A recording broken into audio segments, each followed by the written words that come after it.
Hello बच्चों, चलिए प्रश्न को पढ़ते हैं। निम्न में से कौन सा कथन सही नहीं है? आपको विकल्प दिए हुए हैं। विकल्प ए है उत्प्रेरक किसी भी अभिक्रिया को प्रारंभ नहीं करता है। विकल्प बी है अभिक्रिया के साम्यावस्था में उत्प्रेरक की उपस्थिति में साम्यावस्था स्थिरांक का मान परिवर्तित होता है। विकल्प सी है एंजाइम मुख्यतः जैव रासायनिक अभिक्रियाओं को उत्प्रेरित करते हैं।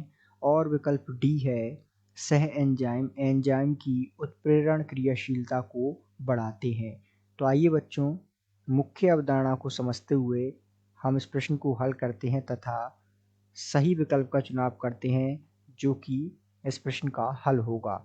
तो ध्यान दीजिएगा बच्चों, मुख्य अवधारणा के रूप में हमें यहाँ उत्प्रेरक के संबंध में सारी जानकारी होना आवश्यक है। अर्थात उत्प्रेरक अभिक्रिया में क्या करते हैं, ये अभिक्रिया को किस प्रकार प्रभावित करते हैं, इत्यादि जानकारी को हम समझते हुए जो है इस प्रश्न को हल करेंगे।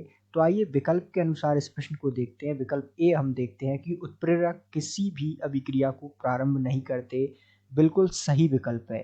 अर्थात उत्प्रेरक किसी भी अभिक्रिया को प्रारंभ नहीं करते, जबकि वो करते क्या है, अभिक्रिया के वेग को बढ़ाते हैं।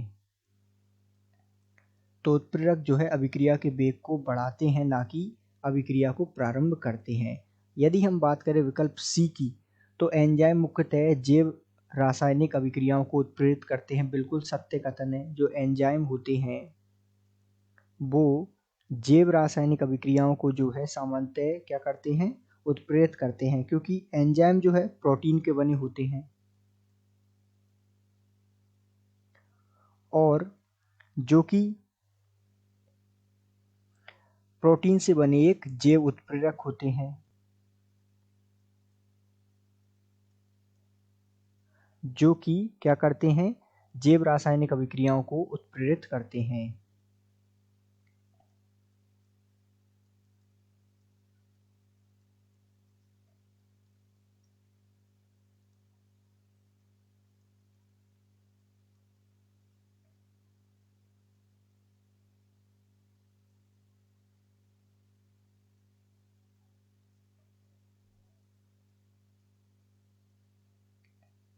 तो अर्थात एंजाइम जो है मुख्यतः जैव रासायनिक अभिक्रियाओं को उत्प्रेरित करते हैं, ये भी कथन सही हो गया। यदि हम बात करें विकल्प डी में जो आपको दिया हुआ है, विकल्प डी का कथन पढ़िएगा ध्यान से कि सह एंजाइम एंजाइम की उत्प्रेरण क्रियाशीलता को बढ़ाते हैं। तो जो सह एंजाइम होते हैं वो एंजाइम जो होते हैं जो जैव रासायनिक अभिक्रियाओं को उत्प्रेरित करते हैं। ये कथन बिल्कुल सत्य है कि जो इनकी उत्प्रेरण क्षमता है वो इसको जो है सह एंजाइम बढ़ाते हैं। ऐसा क्यों होता है? क्योंकि सह एंजाइम जो है एंजाइम के लिए एक तरह से उत्प्रेरक वर्धक का कार्य करते हैं, जो एंजाइम की क्रियाशीलता को बढ़ाते हैं और जिससे कारण जो है एंजाइम और बेहतर होते हैं। और एंजाइम जो है और बेहतर होने से जो है जैव रासायनिक क्रियाएं और जल्दी या तीव्र गति से संपन्न होती हैं। तो इस प्रकार जो है सह एंजाइम बिल्कुल जो है एंजाइम की क्रियाशीलता को बढ़ाते हैं। ये कथन भी जो है क्या हो जाएगा, सत्य या सही कथन हो जाएगा। यदि हम बात करें कथन बी की, तो अभिक्रिया में के साम्यावस्था में उत्प्रेरक की उपस्थिति में साम्यावस्था स्थिरांक का मान परिवर्तित होता है। तो कथन बी को समझिएगा। कथन बी कहना चाहता है कि जब हम जो है यहाँ ऊर्जा ले लेते हैं और यहाँ मान लेते हैं अभिक्रिया की गति है।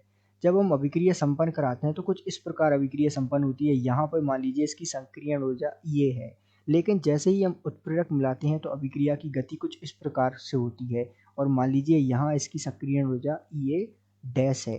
तो जो है इतनी ऊर्जा में कमी आई, क्यों? क्योंकि उत्प्रेरक जो है सक्रियण ऊर्जा को कम कर देते हैं। यहाँ जो है उत्प्रेरक है इस वाली अभिक्रिया में और इस वाली अभिक्रिया में जो है उत्प्रेरक नहीं है।